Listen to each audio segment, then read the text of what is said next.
السلام علیکم ورحمۃ اللہ وبرکاتہ۔ محترم دینی بھائیوں اور بہنوں اور عزیز طالبات، بسم اللہ الرحمن الرحیم وبہ نستعین۔ ہم نے کتاب العلم کا پہلا باب پڑھ لیا تھا، باب فضل العلم وقول اللہ تبارک و تعالی، یہ تو مکمل ہو گیا تھا۔ دوسرا باب جو ہے جو امام بخاری رحمۃ اللہ علیہ نے شروع کیا ہے، اس کی بھی عبارت پڑھ لی تھی، لیکن پھر دوبارہ میں پڑھتا ہوں۔ بسم اللہ الرحمن الرحیم وبہ نستعین۔ باب من سئل علما وهو مشتغل في حديثه فأتم الحديث ثم أجاب السائل به قال حدثنا محمد بن سنان قال حدثنا فليح وحدثني إبراهيم بن المنذر قال حدثنا محمد بن فليح قال حدثني أبي قال حدثني هلال بن علي عن عطاء بن يسار عن أبي هريرة قال بينما النبي صلى الله عليه وسلم في مجلس يحدث القوم جاءه أعرابي فقال متى الساعة فمضى رسول الله صلى الله عليه وسلم يحدث وقال بعض القوم سمع ما قال فكره ما قال وقال بعضهم بل لم يسمع حتى إذا قضى حديثه قال أين أراه السائل عن الساعة أراه یہ محمد ابن فلیح کی طرف سے ہے، یہ کہ أراه یہ أظن کے معنی میں یہ ادراج ہے۔ أين السائل عن الساعة قال ها أنا يا رسول الله قال إذا ذلجأت الأمانة فانتظر الساعة قال كيف إضاعتها قال إذا أسد الأمر إلى غير أهله فانتظر الساعة۔ تو امام بخاری رحمۃ اللہ علیہ کا کیا مقصد ہے، اس کو سمجھنے سے پہلے اور حدیث کی تشریح سے پہلے ضروری ہے کہ ترجمہ پہلے کر لیا جائے۔ تو بسم اللہ الرحمن الرحیم وبہ نستعین کیا ترجمہ ہے اس کا؟ باب اس کا جس سے علم کی کوئی بات پوچھی گئی اور وہ اپنی بات پہ مشغول و مصروف ہو، تو وہ اپنی بات پوری کر لے پھر سائل کا جواب دے، یہ باب ہے۔ امام بخاری رحمۃ اللہ علیہ نے اس میں حضرت ابو ہریرہ رضی اللہ عنہ کی روایت نقل کی ہے۔ وہ کہتے ہیں کہا ہم سے بیان کیا محمد ابن سنان نے، انہوں نے کہا ہم سے بیان کیا فلیح نے۔ تحویل ہے، تحویل کے بارے میں پہلے بتا چکا ہوں میں، اس لیے دوبارہ بتانے کی اب ضرورت نہیں ہے۔ اس کی دو قسمیں ہوتی ہیں، اس کی نظیریں میں نے باب بدیع الوحی میں بتائی تھی، نظیر جس کا کم استعمال ہے، اس کی نظیر بھی پیش کر دی تھی، بتا دی تھی، اور کہا اس سے بیان کیا ابراہیم ابن المنذر نے، انہوں نے کہا کہ ہم سے بیان کیا محمد ابن فلیح نے، انہوں نے کہا مجھ سے بیان کیا میرے والد نے، انہوں نے کہا مجھ سے بیان کیا ہلال ابن علی نے، انہوں نے عطاء ابن یسار سے، انہوں نے حضرت ابو ہریرہ رضی اللہ عنہ سے، انہوں نے کہا ایک مرتبہ رسول اللہ صلی اللہ علیہ وسلم ایک مجلس میں بیٹھے لوگوں سے حدیث بیان کر رہے تھے، بیان فرما رہے تھے آپ۔ اتنے میں ایک دیہاتی آیا، عربی دیہاتی کو کہتے ہیں، دیہات کے رہنے والے کو عربی کہتے ہیں، اسی کی جمع اعراب آتی ہے۔ اتنے میں ایک دیہاتی آیا اور اس نے کہا قیامت کب آئے گی، یعنی آتی فوراً سوال کیا اس نے، لیکن رسول اللہ صلی اللہ علیہ وسلم اپنی بات بیان کرتے رہے، دیہاتی کا جواب نہیں دیا آپ نے۔ تو مجلس کے بعض لوگوں نے، کچھ لوگوں نے کہا کہ آپ نے اس دیہاتی کی بات سنی لیکن اس کی بات پسند نہیں کی، اس لیے جواب نہیں دیا آپ نے، یہ کچھ لوگوں نے کہا۔ یہ زبان سے نہیں بات ہو رہی ہے، اشارے کنائے میں بات ہو رہی ہے۔ اور بعض لوگوں نے کہا کہ نہیں، آپ نے اس کی بات سنی ہی نہیں۔ بعد میں جب آپ اپنی بات پوری کر چکے تو میں سمجھتا ہوں کہ آپ نے فرمایا، یہ محمد ابن فلیح کہتے ہیں کہ آپ نے فرمایا۔ قیامت کے بارے میں سوال کرنے والا دیہاتی کہاں ہے بھائی؟ اس دیہاتی نے کہا اے اللہ کے رسول، یہ میں موجود ہوں، اپنے آپ کو پیش کیا ہوں۔ آپ نے فرمایا جب امانت ضائع کر دی جائے تو قیامت کا انتظار کرو۔ اس دیہاتی نے کہا امانت کی بربادی کی اور ضائع ہونے کی کیا صورت ہوگی؟ آپ نے ارشاد فرمایا جب معاملہ ذمہ داریاں یعنی معاملہ یعنی ذمہ داریاں نااہلوں کے حوالے کر دیا جائے، معاملہ نااہلوں کے حوالے کر دیا جائے تو قیامت کا انتظار کرو۔ دوسرے انداز سے سمجھایا، بڑی اہم حدیث ہے یہ۔ تو دیکھیے امام بخاری رحمۃ اللہ علیہ نے یہ ترجمۃ الباب قائم کیا ہے۔ یہ بخاری کے اندر جو امام بخاری رحمۃ اللہ علیہ نے تراجم قائم کیے ہیں، اپنا مقصد خود امام بخاری رحمۃ اللہ علیہ نے واضح نہیں کیا ہے، خود اپنا مقصد نہیں بتایا امام بخاری رحمۃ اللہ علیہ نے، بلکہ وہ پڑھنے والے کے مذاق اور ذوق پر چھوڑا ہے کہ ہر شخص اپنے ذوق کے مطابق اس کا مقصد متعین کرے۔ اس لیے لوگوں نے جو بخاری کی شرح لکھنے والے ہیں، وہ بخاری کی شرح جنہوں نے کی ہے، اور خاص طور سے بخاری کی جو تراجم ہیں، کیونکہ ان کی بڑی اہمیت ہے، اس لیے کہ فقہ البخاری فی تراجم ہی، بخاری کا سمجھنا اس کی تراجم کو سمجھنے پر موقوف ہے۔ تو اپنے اپنے ذوق کے مطابق اس کے تراجم کی تشریح لوگوں نے کی ہے، مقصد بتایا ہے۔ تو ہم بھی سوچتے ہیں، غور کرتے ہیں، ان سب کے جو تصریحات ہیں جو ان لوگوں نے بتائے ہیں، اس کی روشنی میں سمجھنے کی کوشش کرتے ہیں کہ آخر بہتر مقصد کیا ہو سکتا ہے یہاں پر امام بخاری رحمۃ اللہ علیہ کا۔ تو پہلی بات تو یہ کہ اس سے پہلے ابھی جو باب تھا، باب فضل العلم، علم کی فضیلت کا باب، فضیلت بیان کی تھی، تو اب فوراً ہی باب من سئل علما وهو مشتغل فی حدیثہ فاتم الحدیث ثم اجاب السائل، یہ باب قائم کیا، اس لیے کہ علم کی جب اہمیت معلوم ہو گئی، اس کی فضیلت معلوم ہو گئی، یہ معلوم ہو گیا کہ بھائی علم بہت ہی گرا قدر سرمایہ ہے، قیمتی چیز ہے، انمول ہوتی ہے، اس کو حاصل کرنے کے لیے کوشش کرنی چاہیے، اس کے لیے راتوں کی نیند، دن کا آرام، اس کے لیے تج دینا چاہیے۔ تو سوال پیدا ہوا کہ بھائی اس کو حاصل کرنے کا طریقہ کیا ہوگا؟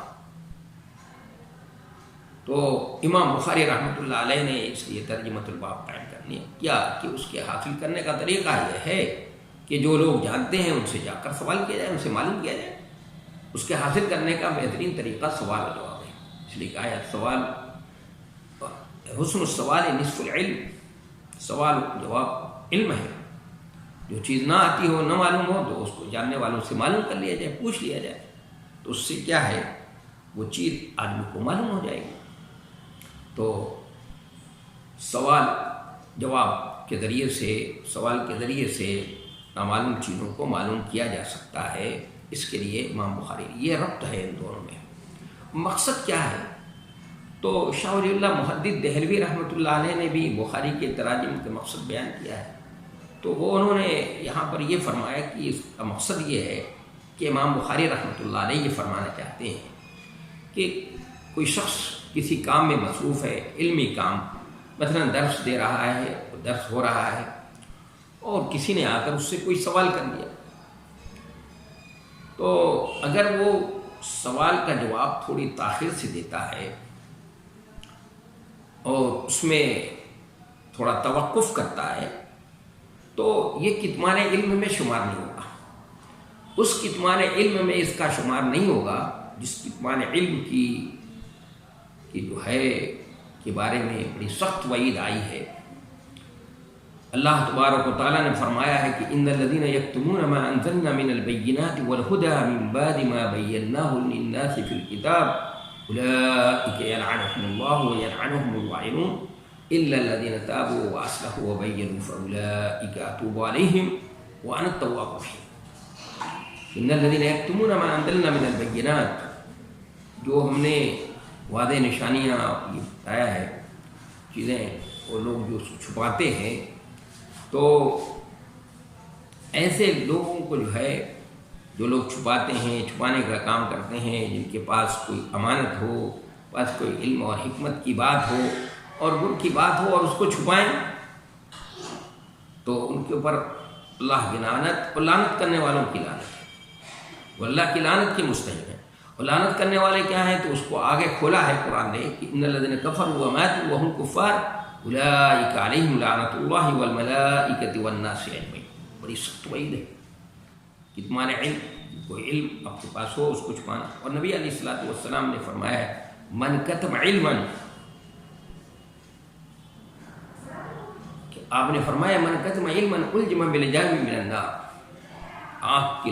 لگام اس کو پہنا جائے گا، اس کو آنکھ کی لگام پہنا دی جائے گی۔ اس لیے کتمان علم اور یہ سنگین جرم ہے، بہت ہی سنگین جرم ہے۔ تو حضرت شاہ ولی اللہ محدث دہلوی رحمۃ اللہ علیہ فرماتے ہیں کہ یہ چیز کتمان علم میں نہیں آئے گی، یہ انہوں نے مقصد بتایا۔ لیکن اگر آپ غور کریں آپ کو معلوم ہوگا کہ امام بخاری رحمۃ اللہ علیہ یہ فرمانا چاہتے ہیں کہ کوئی اس میں چونکہ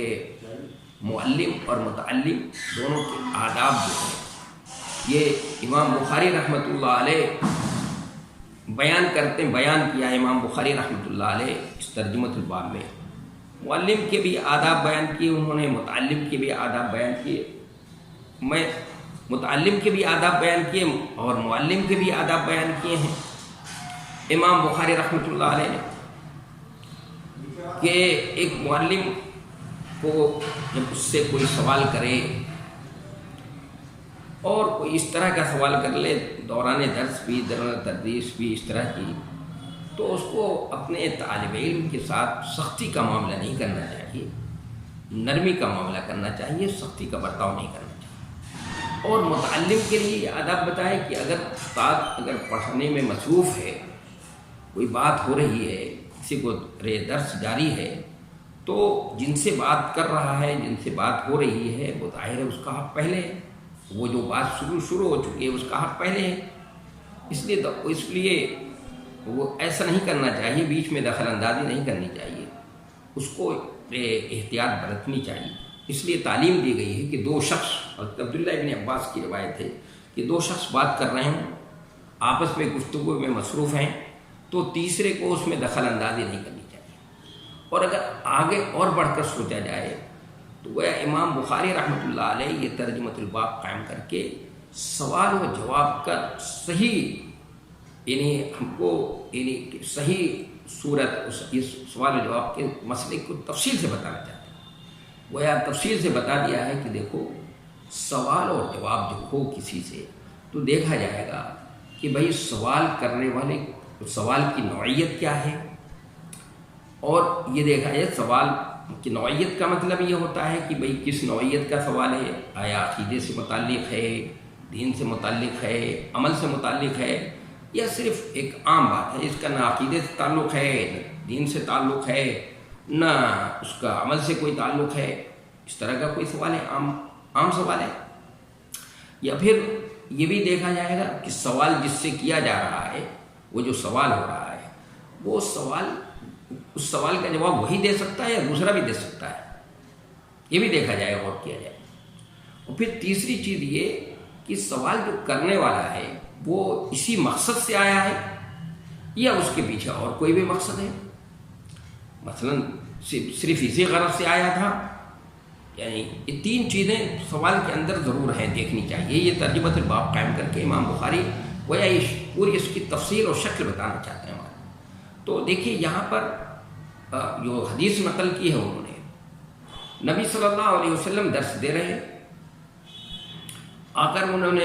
بدوی ظاہر آتے ہی سوال کر رہا ہے، دیہاتی آ کر فوراً سوال کرتا ہے، اس کا مقصد یہ سوال کرنے کے لیے ہے، لیکن اس سوال کا تعلق جو ہے نہ عمل سے ہے اور نہ اس کا عقیدے سے تعلق ہے۔ بھئی قیامت آئے گی یہ عقیدے سے تعلق ہے، لیکن کب آئے گی کیونکہ اس کا علم اللہ کو ہے، کوئی نہیں جانتا ہے۔ آپ نے اس کے بارے میں فرمایا مل مسئول عنہا بعالم من السائل، کوئی بھی مسئول ہو، دنیا کا کوئی بھی سائل ہو، کوئی مسئول ہو، اس سائل سے زیادہ اس کے بارے میں نہیں جانتا ہے، یعنی کچھ بھی کسی کو بھی پتہ نہیں، کسی بھی سائل و مسئول کو اس کا علم نہیں ہے، اس کا علم تو صرف اللہ کو ہے۔ تو اس لیے آپ صلی اللہ علیہ وسلم نے جواب دینے میں تھوڑی تاخیر کی، کیونکہ سوال جو ہے کوئی بہت اہم نہیں تھا، اس لیے جو کام آپ کر رہے تھے، درس دے رہے تھے، وہ اہم تھا، اس لیے آپ صلی اللہ علیہ وسلم نے پہلے اس اہم کام کو کیا ہے اور جواب دے دیا۔ اور پھر آپ نے ان کو کوئی جھڑکا نہیں، کوئی تنبیہ نہیں کی، کوئی ڈانٹا نٹکا نہیں ہے، اس سے بھی یہ بات سمجھ میں آئی، جیسے ابھی پہلے میں نے بتایا تھا کہ استاد کو اگر کوئی طالب علم کی طرف سے اس طرح کی بات ہو جائے بیجا سوال کر بیٹھے، کچھ اس طرح کا بھڑنگا سوال کر بیٹھے، بیچ میں دخل اندازی کر لے، تو استاد کو اس پہ ناراض نہیں ہونا چاہیے، اپنے غصے کا اظہار نہیں کرنا چاہیے، ڈانٹنا ڈپٹنا نہیں چاہیے، بلکہ نرمی کے ساتھ اور محبت سے جواب دینا۔ اس کے برعکس نبی علیہ الصلوۃ والسلام، دیکھیے ایک شخص آیا اور آپ خطبہ دے رہے ہیں اور انہوں نے دین کے بارے میں معلوم کر لیا، آپ نے خطبہ روک دیا۔ خطبے کی جو اہمیت ہے آپ جانتی ہیں یا جانتے ہیں آپ، لیکن آپ نے خطبہ روک دیا، اور خطبہ روکنے کے بعد آپ صلی اللہ علیہ وسلم نے ان کا جواب دے دیا۔ خطبے کا خطبہ روک دیا ہے آپ نے، ان کا جواب دیا پہلے، اور پھر اس کے بعد خطبے کو جاری رکھا۔ تو وہاں پر فوراً ہی جواب دیا، اس لیے کہ وہ شخص دین کے بارے میں سوال کر رہا ہے اور اسی مقصد کے لیے آیا تھا، اس لیے آتے ہی فوراً سوال کر رہا ہے۔ اگر آپ اس میں جواب میں تاخیر کرتے تو ہو سکتا ہے وہ چلا جاتا، اس کے دنیا ابھی کھلی ہوئی ہے، اللہ تعالیٰ نے اس کو توفیق دی ہے، دین کے بارے میں پوچھ رہا ہے، معلوم کر رہا ہے، اس لیے فوراً آپ کیا کرتے ہیں اس کو بتاتے ہیں، اس لیے کہ اگر اس میں فوراً جواب نہیں دیا جائے تو نقصان ہو سکتا ہے۔ تو آپ صلی اللہ علیہ وسلم نے یہاں پر فوراً ہی جواب دیا، تو معلوم ہوا آپ کے عمل سے یہ نظیر ہمارے سامنے ہے موجود، اس لیے سوال جواب میں یہ سب چیزیں دیکھی جائے گی، اور اس اصول اور ضابطوں کو سامنے رکھنا چاہیے، آداب ہے یہ۔ تو وہ امام بخاری رحمۃ اللہ علیہ نے یہ ترجمۃ الباب قائم کر کے بہت ساری باتیں بتا دی، بہت سی باتیں تعلیم کے میدان کی بہت سی باتیں، سوال و جواب سے متعلق، خاص طور سے سوال و جواب کے متعلق جو ہمارا اصول اور ضابطہ ہے، اس اصول اور ضابطے کی اس میں گویا وضاحت کر دی امام بخاری رحمۃ اللہ علیہ نے کہ اس طرح سے سوال کا جواب دینا چاہیے۔ کیونکہ دین کے بارے میں سوال کیا تھا انہوں نے، تو نبی صلی اللہ علیہ وسلم جواب دے سکتے تھے، آپ ہی سوال کیا تھا، اسی مقصد سے آئے تھے، اس لیے فوراً وہاں جواب دے دیا۔ یہاں فوراً جواب نہیں دیا آپ صلی اللہ علیہ وسلم نے۔ تو یہ ترجمۃ الباب تھا، یہ مقصد تھا، امام بخاری کا مقصد ہے۔ اس کے اندر ضمن میں جو حدیث نقل کی، بڑی اہم حدیث ہے کہ حضرت ابو ہریرہ رضی اللہ تعالیٰ عنہ نبی صلی اللہ علیہ وسلم کے ایک علمی مجلس کا تذکرہ کر رہے ہیں کہ نبی صلی اللہ علیہ وسلم کی مسجد نبوی میں آپ کی علمی مجلس ہوا کرتی تھی، اور آپ صلی اللہ علیہ وسلم اپنے صحابہ کرام کی رعایت کرتے تھے، ان کا پاس و لحاظ کرتے تھے، ان کے فرصت کے وقت میں ہی یہی بات کرتے، اور بہت لمبی چوڑی بات نہیں ہوتی تھی، مختصر سی بات، اور بہت مختصر یا اختصار کے ساتھ، ایسی لمبی چوڑی بات نہیں ہوتی کہ اس سے اگتا جائے، کیونکہ انسانی فطرت ہے، انسان اگتا جاتا ہے۔ تو اس لیے آپ کی علمی مجلسیں مختصر سی ہوا کرتی تھیں، 2-4 بات بتا دی، کبھی 2 بات بتا دی، کبھی 3 باتیں بتا دی، اور کبھی تمثیل کے ذریعے سے کچھ سمجھا دیا، کبھی کوئی مثال دے کر بتا دی۔ اس طرح سے مختصر انداز میں آپ صلی اللہ علیہ وسلم دین کی باتیں سمجھایا کرتے تھے۔ تو حضرت ابو ہریرہ رضی اللہ تعالیٰ عنہ کہہ رہے ہیں کہ نبی صلی اللہ علیہ وسلم مجلس میں بیٹھے لوگوں کو حدیث سنا رہے تھے، بتا رہے تھے، بیان فرما رہے تھے آپ صلی اللہ علیہ وسلم، کہ اچانک ایک شخص آیا، عربی دیہاتی ہے، آ کر سوال کیا کہ قیامت کب آئے گی۔ یہ سوال رسول اللہ صلی اللہ علیہ وسلم کو پسند نہیں تھا، رسول اللہ صلی اللہ علیہ وسلم اس سوال کو پسند نہیں کرتے تھے۔ ایک صحابی نے آ کر آپ سے پوچھا کہ اے اللہ کے رسول قیامت کب آئے گی، تو آپ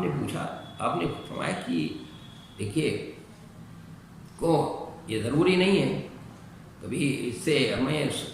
تعلیم کا ایک اصول یہ بھی سمجھ رہا ہے کہ مثلا شاگرد اگر سوال کچھ اس طرح کا کرتا ہے جو سوال اس کو نہیں کرنا چاہیے، تو استاد ہے، معلم ہے، اس کو یہ چاہیے کہ یہ جواب کا رخ بدل دے، جواب اس انداز سے دے سے اس کو بتا دے، سمجھا دے، تنبیہ دے کہ بھائی یہ پوچھنا چاہیے، یہ کام کرنا چاہیے۔ تو دیکھیے آپ نے یہاں پر سوال کا جواب دیا، ان سے پوچھا کیا بہت زیادہ تیاری کرنا چاہیے؟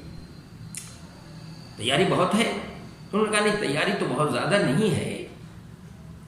کہ بس یہ ہے کہ اللہ اس کے رسول سے محبت کرتا ہوں۔ تو آپ نے فرمایا انت ما من احببت، کہ جاؤ تم جس کے سے محبت کرتے ہو تم اسی کے ساتھ اٹھا جاؤ، یہ کام کرنے کا ہے، یہ کرو، جاؤ تم کرو۔ تو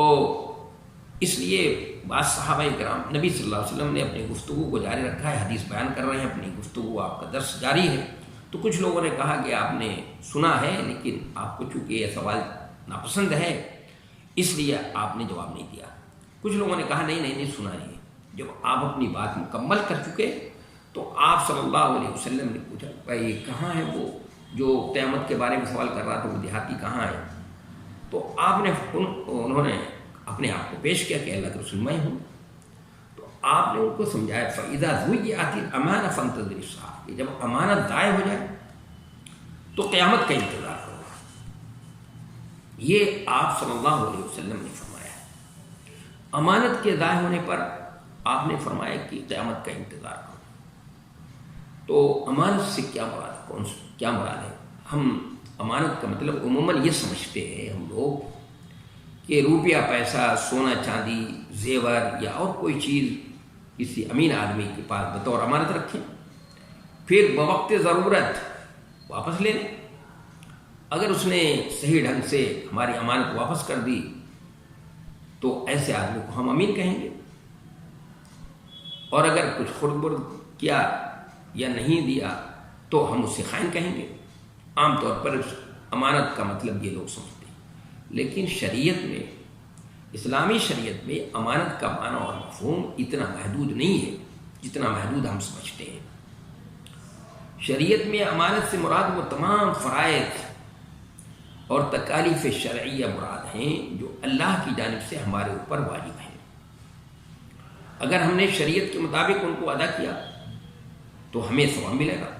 اور اگر اعراض و انکار کیا تو اس پر ہمیں عذاب ہوگا۔ یہ معنی اتنا عام ہے امانت کا کہ اس میں زندگی کے تمام پہلو آ گئے۔ نماز بھی امانت ہے، روزہ بھی امانت ہے، زکوٰۃ بھی امانت ہے، اور دیگر فرائض کے ساتھ ساتھ والدین کے حقوق، عزہ اور اقربا کے حقوق، پڑوسی کے حقوق، بچوں کی تعلیم و تربیت، معاملات، بیع و شراء، نکاح و طلاق کے اصول، یہ ساری چیزیں ایسی ہیں کہ اگر ہم نے ان کو شریعت کے بتائے ہوئے حکم کے مطابق ادا کیا تو حق امانت ادا کیا، اور اگر کوئی کوتاہی اور اعراض و انکار کیا تو ہم نے امانت میں خیانت کی۔ انہیں امانتوں میں سے ایک اہم اور عظیم امانت کرسی، عہدہ اور حکومت بھی ہے۔ یہ بھی امانت ہے۔ اگر ہمیں کوئی عہدہ اور منصب ملا ہے اور ہم نے پوری ذمہ داری سے اس کو ادا کیا، عدل و انصاف کے تقاضوں کو پورا کیا، ہم نے بیجا حمایت اور بیجا رعایت سے پرہیز کیا، تو گویا ہم نے اپنی امانت کا حق ادا کیا۔ اور اگر اقتدار پا کر ہم نے اپنے اختیارات کو غلط استعمال کیا، ظلم اور زیادتی کی راہ اپنائی، عہدوں کی تقسیم اور ہمارے فیصلے تملق اور چاپلوسی کی بنیاد پر، قوم یا برادری کی بنیاد پر، پارٹی اور جماعت کی بنیاد پر ہونے لگے، اہلیت اور صلاحیت کو نظر انداز کیا جانے لگا، تو یہ امانت میں خیانت ہے اور امانت کی بربادی ہے۔ یہ تو قیامت کی یہ علامت آج ہمارے سامنے موجود ہے۔ فاسق، فاجر، قاتل اور ڈاکو آج حکومت کی کرسیوں پر براجمان ہیں۔ گاؤں اور محلوں میں شرپسند، لچے، لہنگے، شہزور قسم کے لوگوں کی اطاعت کی جا رہی ہے۔ اچھے برے بنے ہوئے ہیں اور برے اچھے بنے ہوئے ہیں۔ اسی حقیقت کو نبی صلی اللہ علیہ وسلم نے ایک حدیث میں یوں بیان فرمایا، اکرم الرجل مخافۃ شرہ، یعنی قیامت کی علامتوں میں سے ایک یہ بھی ہے کہ آدمی کے شر اور اس کی سازش سے بچنے کے لیے اس کی اطاعت کی جائے، حالانکہ وہ اطاعت کا اہل نہیں ہے، لیکن چونکہ اس کے شر سے بچنا ہے تو اس لیے اطاعت کی جائے۔ لیکن اگر آپ اس کی اطاعت و فرما برداری نہیں کرتے، اس کے ہاں میں نہا نہیں ملاتے، تو وہ آپ کو نقصان پہنچائے گا اور کسی کیس میں پھنسا دے گا۔ اللہ تعالیٰ ایسے ظالموں سے مسلمان کو بچائے۔ تو یہ ہے امانت۔ اسی امانت کے ضائع ہونے پر نبی علیہ الصلوۃ والسلام نے قیامت کے آنے کا انکار کیا ہے۔ اس لیے نبی صلی اللہ علیہ وسلم نے دوسری حدیث میں فرمایا کہ لا ایمان لمن لا امانت لہ، اس کے پاس ایمان نہیں جس کے پاس امانت نہیں۔ اور اسی کو فرمایا اللہ تعالیٰ نے، اللہ کے رسول نے، کہ ان الامانۃ نزلت فی جذر قلوب الرجال ثم نزل القرآن، کہ پہلے امانت لوگوں کے دلوں کے اندر نازل ہوئی، پھر اس کے بعد قرآن کو نازل کیا۔ یعنی امانت کو نازل کر کے اللہ تبارک و تعالیٰ نے پہلے لوگوں کے دلوں کی زمین کو پہلے مار کیا، صحیح کیا ہے، درست کیا ہے، جب زمین دل کی زمین صحیح ہو گئی تو اس کے بعد پھر اللہ تبارک و تعالیٰ نے کیا کیا ہے، قرآن کو نازل کیا، فعالم وعلم۔ تو اس امانت کے ضائع ہونے پر اللہ کے رسول صلی اللہ علیہ وسلم نے فرمایا لا ایمان لمن لا امانت له، یا اس امانت کو اللہ تبارک و تعالیٰ نے زمین اور آسمان پہاڑوں پر سب پہ پیش کیا، اس ذمہ داری کو، اس کو قبول کرنے سے انکار کر دیا، لیکن انسان نے اس ذمہ داری کو اٹھا لیا۔ تو اس ہی امانت کے ضائع ہونے پر نبی علیہ الصلوۃ والسلام نے جو وسیع ایک مفہوم ہے، اس کے ضائع ہونے پر نبی علیہ الصلوۃ والسلام کے منصب کی تقسیم میں لوگ کیا کرنے لگے کہ ضائع ہونے پر اللہ کے رسول صلی اللہ علیہ وسلم نے قیامت کی آمد کی بتایا، قیامت کی نشانی بتایا، قیامت کی علامت بتایا، اور بھی قیامت کی بہت سی علامتیں بتائی ہیں آپ نے، جیسے جبریل میں آپ صلی اللہ علیہ وسلم نے بتائی قیامت کی نشانی بتایا، ان تلد الامۃ ربها یا بالہا، یا اور بھی اس میں 3 علامتیں بتائی ہیں نبی صلی اللہ علیہ وسلم نے، اور بھی ابھی کتاب العلم میں بہت سی قیامت کی علامتیں آئیں گی جس کو نبی علیہ الصلوۃ والسلام نے بتایا ہے۔ تو آگے ہے کہ ان کو اس دیہاتی کو سمجھ میں بات نہیں آئی، قال کیف اضاعتها، کہ اللہ کے رسول اس کے امانت کے ضائع ہونے کا کیا مطلب ہے؟ قال اذا اسد الامر، آپ نے دوسرے انداز سے سمجھایا، یعنی آپ سمجھ گئے کہ اس کو سمجھ میں بات نہیں آئی، تو اس سے بات یہ سمجھ میں آئی کہ اگر کسی استاد نے اپنے شاگرد کو، کوئی طالب علم کو کوئی بات سمجھایا، اس کے سمجھ میں نہیں آئی، تو اب اس کو چاہیے کہ دوسرے انداز سے اس کو سمجھائے، دوسرے پہلو سے، اور اس سے آسان اور سہل انداز میں سمجھائے۔ تو آپ نے بہت ہی سہل اور انداز میں فرمایا کہ اذا اسد الامر الی غیر اہلہ فانتظر الساعۃ، کہ آپ نے بھائی جب معاملہ یعنی ذمہ داریاں جو ہیں نااہلوں کے حوالے کر دی جائیں تو قیامت کے معاملہ نااہلوں کے حوالے کر دیا جائے گا، تو قیامت کے انتظار کرو۔ جب نااہل کرسی پر بیٹھ جائیں گے، نااہلوں کو اہل بنا دیا جائے گا، تو ظاہر ہے فساد پیدا ہوگا، بگاڑ پیدا ہوگا، اور بگاڑ جب دنیا میں ہوگا تو اس کے ذریعے سے قیامت آ جائے گی۔ تو اس طرح نبی علیہ الصلوۃ والسلام نے ان کو یہ سمجھا دیا۔ دیکھیے تو یہ حدیث بڑی، اس سے امام بخاری رحمۃ اللہ علیہ نے جو ہم کو سمجھایا ہے، بہت سی باتیں سمجھا دی، خاص طور سے سوال و جواب سے متعلق، اور اس کے لیے نظیر پیش کر دی ہمیں نبی علیہ الصلوۃ والسلام کی حدیث کہ دیکھیے نبی صلی اللہ علیہ وسلم سے بھی سوال کیا گیا ہے، اور آپ درس دے رہے ہیں، مصروف ہیں، لیکن آ کر دیہاتی نے سوال کیا ہے تو آپ نے تھوڑی تاخیر سے جواب دیا ہے، اور ان کو ڈانٹا ڈپٹا نہیں ہے، اور انہوں نے پھر آپ نے جواب دیا، سمجھ میں نہیں آئی بات تو انہوں نے دوبارہ سوال کیا ہے، اس سے بھی ہمیں بات فائدہ ہو۔ لیکن اگر اس حدیث پر غور کیا جائے، ہم نے پڑھا اس حدیث کو، ترجمہ الباب کو، اور اس کو عملی زندگی میں اس کو تطبیق دیا جائے اور اس سے سمجھنے کی کوشش کی جائے تو اس سے کیا فوائد ہم حاصل کر سکتے ہیں۔ تو سب سے اہم بات یہ، اگر بات میں مصروف ہے تو اس وقت سوال نہیں کرنا چاہیے، فارغ ہونے کا انتظار کرنا چاہیے۔ ایک بات یہ سمجھ میں آئی۔ دوسری یہ سمجھ میں آئی کہ اگر سوال بے تکا، یعنی سائل ہے کہ بے تکا سوال کر لے تو عالم کو ناراض نہیں ہونا چاہیے۔ دیکھیے نبی صلی اللہ علیہ وسلم نے ناراض نہیں ہوئے، کچھ توقف کے بعد جواب دے دے تاکہ جواب بھی ہو جائے اور سائل کو تنبیہ بھی ہو جائے۔